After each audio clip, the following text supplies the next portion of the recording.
आज आपण थेट 16व्या शतकातल्या महाराष्ट्रात जाणार आहोत.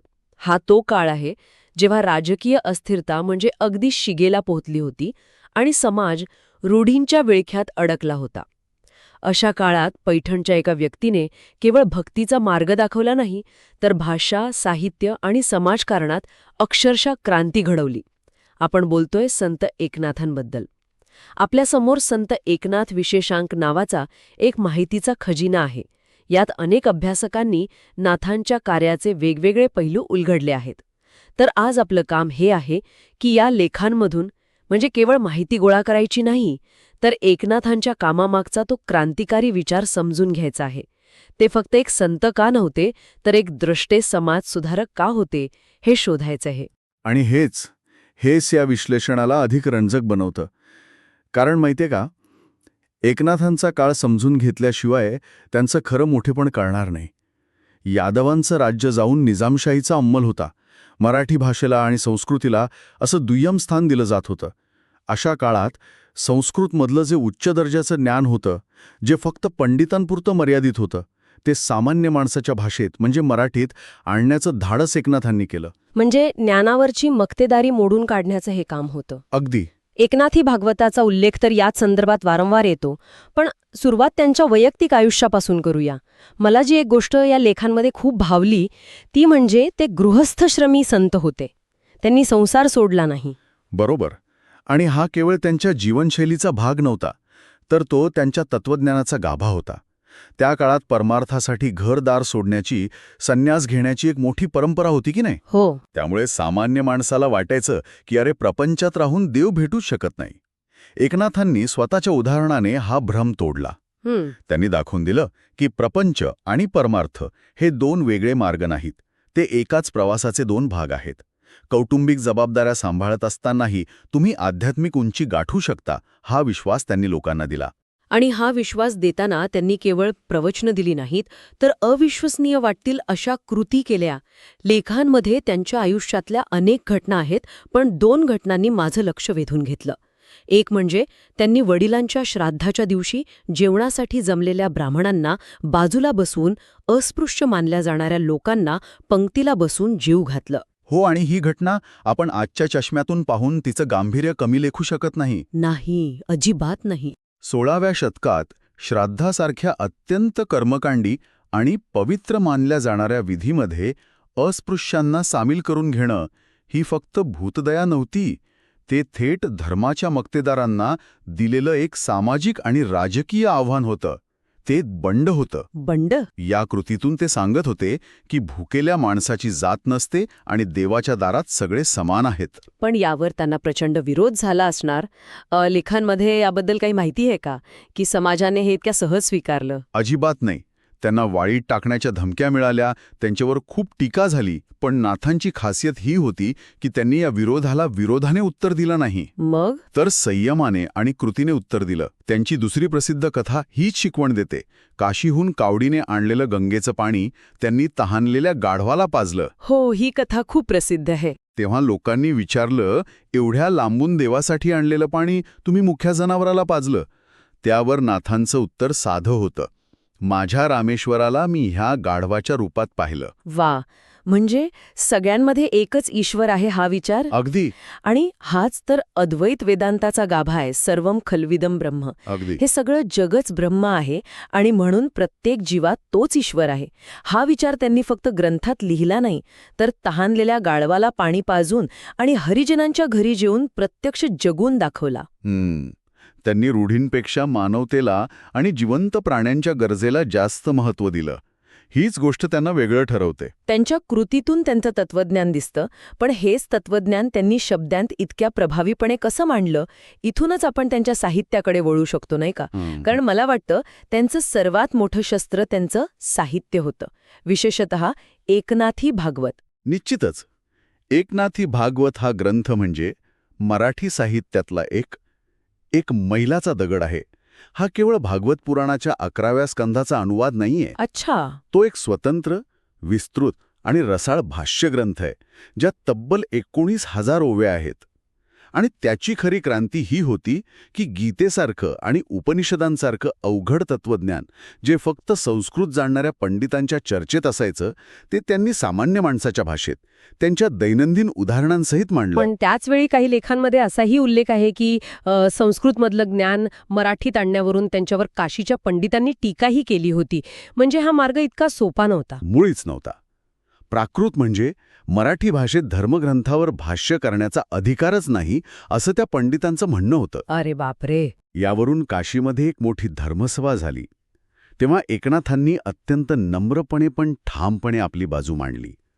त्यांनी सिद्ध केलं की भाषा महत्वाची नाही तर त्यातील भाव महत्वाचा आहे. आणि त्यांच्या ओवीची ताकद इतकी होती की पंडितांनाही नमावं लागलं. त्यांची ओवी साधी, सरळ, पण त्याचवेळी अत्यंत भावपूर्ण आणि तत्वज्ञानाने भरलेली आहे. यामुळे ज्ञानाची गंगा खऱ्या अर्थाने खेड्यापाड्यातील लोकांपर्यंत पोचली. भाषेचं लोकशाहीकरण. अगदी हे भाषेचं लोकशाहीकरण होतं. खूपच छान शब्द आहे.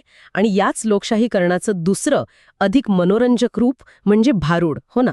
हा प्रकार खूपच नाट्यमय वाटतो. पण लेखांमधून असं जाणवतं का की काही कर्मठ लोकांना हे अध्यात्म सांगायला हलकं किंवा गंभीर नाही असं वाटलं असेल? खूप चांगला मुद्दा आहे. भारूड हे एकनाथ महाराजांचं मास्टरपीस म्हणता येईल. हे एक रूपकात्मक नाट्यगीत होतं. एकनाथ स्वतः विविध सोंग घ्यायचे, कधी वासुदेव, कधी जोशी, कधी गारुडी, कधी विंचू तर कधी कुत्रा. या पात्रांच्या माध्यमातून ते समाजातील दांभिकतेवर, अंधश्रद्धेवर आणि वाईट रूढींवर प्रहार करायचे. आणि तुमच्या प्रश्नाचं उत्तर म्हणजे हो, काही लोकांना हे नक्कीच हलकं वाटलं असेल. पण एकनाथांना हे माहीत होतं की ज्या सामान्य माणसापर्यंत त्यांना पोहोचायचं आहे त्याला कोरडं तत्वज्ञान समजणार नाही. त्याला मनोरंजनाच्या माध्यमातून शिकवावं लागेल. विंचू चावला हे भारूड तर याचंच उत्तम उदाहरण आहे. बरोबर. त्यात काम आणि क्रोध या विकारांना विंचू आणि इंगळी यांची उपमा दिली आहे. तम घाम अंगासी आला म्हणजे अज्ञानाचा अंधार कसा वाढतो हे ते सांगतात. आणि यावर उतारा काय? तर सत्व उतारा म्हणजे चांगुलपणाचा गुण. हे सगळे ते इतक्या नाट्यमय आणि सोप्या पद्धतीने सांगतात की ते थेट काळजाला भिडतं. म्हणजे हे त्यांचं स्पिरिच्युअल स्ट्रीट थिएटर होतं. अगदी. यातनं त्यांनी अध्यात्म थेट लोकांच्या घरात आणि मनात नेलं. त्यामुळे कर्मठांच्या टीकेपेक्षा लोकमान्यता त्यांना जास्त मिळाली. या सगळ्यामागे त्यांना प्रेरणा कुठून मिळाली असेल? त्यांच्या व्यक्तिमत्वावर कोणाचा सर्वाधिक प्रभाव होता? कारण लेखांमध्ये त्यांचे गुरु जनार्दन स्वामी यांचा उल्लेख पुन्हा पुन्हा येतो. हो, आणि तो धागा खूप महत्वाचा आहे. एकनाथांच्या व्यक्तिमत्वाची आणि कार्याची मुळं जनार्दन स्वामींच्या शिकवणीत आहेत. आधी आपण त्यांच्या एका दुसऱ्या ग्रंथाबद्दल बोलूया, भावार्थ रामायण. हो. हे एकनाथांनी सुरू केलेलं एक मोठं कार्य होतं. यात त्यांनी रामायणाची कथा केवळ गोष्ट म्हणून नाही सांगितली, तर प्रत्येक पात्राला आणि घटनेला एक आध्यात्मिक आणि नैतिक अर्थ दिला आहे. पण दुर्दैवाने ते हा ग्रंथ पूर्ण करू शकले नाहीत. अच्छा. तो त्यांच्या गावबा नावाच्या शिष्याने पूर्ण केला. यावरून त्यांची गुरु-शिष्य परंपरा किती मजबूत होती हे दिसतं. आणि याच परंपरेच्या शिखरावर जनार्दन स्वामी होते. ही गोष्ट मला अविश्वसनीय वाटते की ते देवगिरीच्या म्हणजे दौलताबादच्या किल्ल्याचे किल्लेदार होते. हो. म्हणजे ते निजामशाहीच्या प्रशासनात एक मोठे अधिकारी होते. एकीकडे किल्ल्याचा कारभार, तोफा, दारुगोळा, सैनिकांचे पगार सांभाळायचे आणि दुसरीकडे परमार्थाची शिकवण द्यायचे. जनार्दन स्वामींनी या दोन जगात ताळमेळ कसा साधला असेल याबद्दल लेखांमध्ये काही तपशील आहे का? आहे. आणि हीच तर एकनाथांच्या जडणघडणीची किल्ली आहे. जनार्दन स्वामींनीच त्यांना प्रपंचात राहून परमार्थ साधायचा आदर्श घालून दिला. एका मुस्लिम सुलतानाच्या प्रशासनात एक हिंदू अधिकारी इतक्या मोठ्या पदावर काम करतो. हेच त्या काळातील सहिष्णुतेचं आणि समन्वयाचं प्रतीक होतं, की नाही? खरे. हाच समन्वय आणि सर्वसमावेशक दृष्टिकोन एकनाथांना त्यांच्या गुरूंकडून वारसात मिळाला. एकनाथांनी कधीही हिंदू मुस्लिम असा भेद केला नाही. त्यांचे गुरु स्वतः प्रपंच आणि परमार्थ जगत होते. एका बाजूला ते सुलतानाची चाकरी करत होते, तर दुसऱ्या बाजूला दत्त उपासना करत होते. आणि याच समन्वयाचा ठसा एकनाथांच्या लेखनावर दिसतो. एका जनार्दनी ही नाममुद्रा अगदी वापरून ते प्रत्येक अभंगाच्या शेवटी स्वतःच्या नावाआधी गुरुचं नाव घेतात. यातून त्यांची विनम्रता आणि गुरुभक्ती दिसून येते. अगदी. ते स्वतःला कायम जनार्दनाचा एका म्हणवतात. यातून हेच दिसतं की त्यांचं सगळं कर्तृत्व ते आपल्या गुरूंना अर्पण करतात.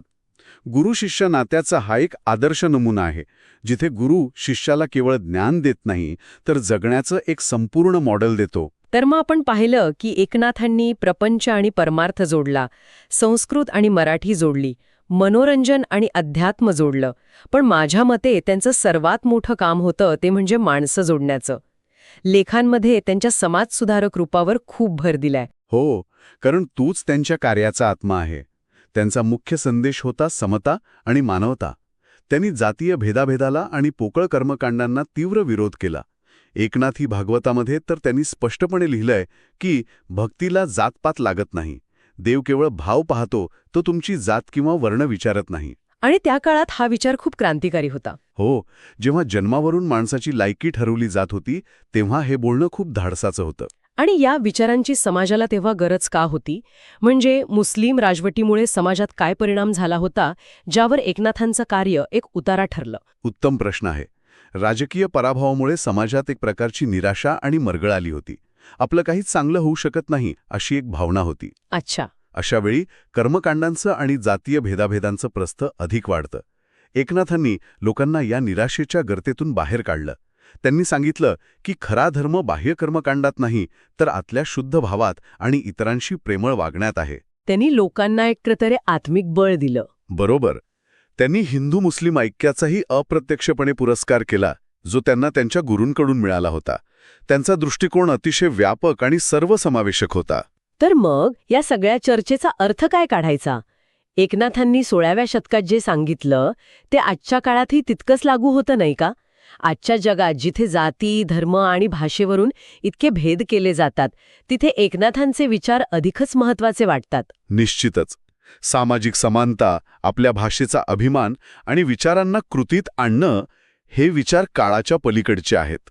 आजच्या माहितीच्या महापुरात जिथे वरवरच्या गोष्टींना आणि दिखाव्याला महत्त्व दिलं जातं, तिथे एकनाथांचं जीवन आणि साहित्य आपल्याला कृती आणि विचार यांच्यातील एकात्मतेची आठवण करून देतं.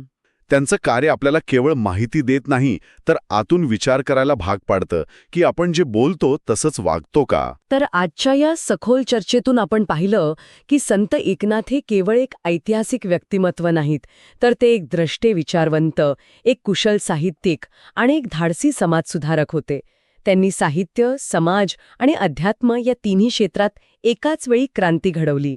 त्यांनी ज्ञानाची गंगा सर्वसामान्यांपर्यंत पोचवली आणि माणसाला माणूस म्हणून महत्त्व दिलं. त्यांचं संपूर्ण जीवन हेच एक प्रतीक आहे की खरा धर्म कर्मकांडात नसून करुणेत आणि समानतेत असतो. आणि जाता जाता ऐकणाऱ्यांसाठी एक विचार. या विशेषांकातील एका लेखात उल्लेख आहे की एकनाथांनी त्यांच्यावर टीका करणाऱ्या, त्यांना त्रास देणाऱ्या व्यक्तींशीही कधी कटुतेने संवाद साधला नाही. त्यांनी नेहमीच अत्यंत प्रेमाने आणि संयमाने त्यांना उत्तर दिलं. आजच्या काळात जिथे सोशल मीडियावर किंवा प्रत्यक्ष आयुष्यात मतभेद लगेच संघर्षात आणि द्वेषात बदलतात, तिथे संवादाची ही एकनाथी पद्धत आपल्याला काय शिकवू शकते यावर विचार करायला हरकत नाही.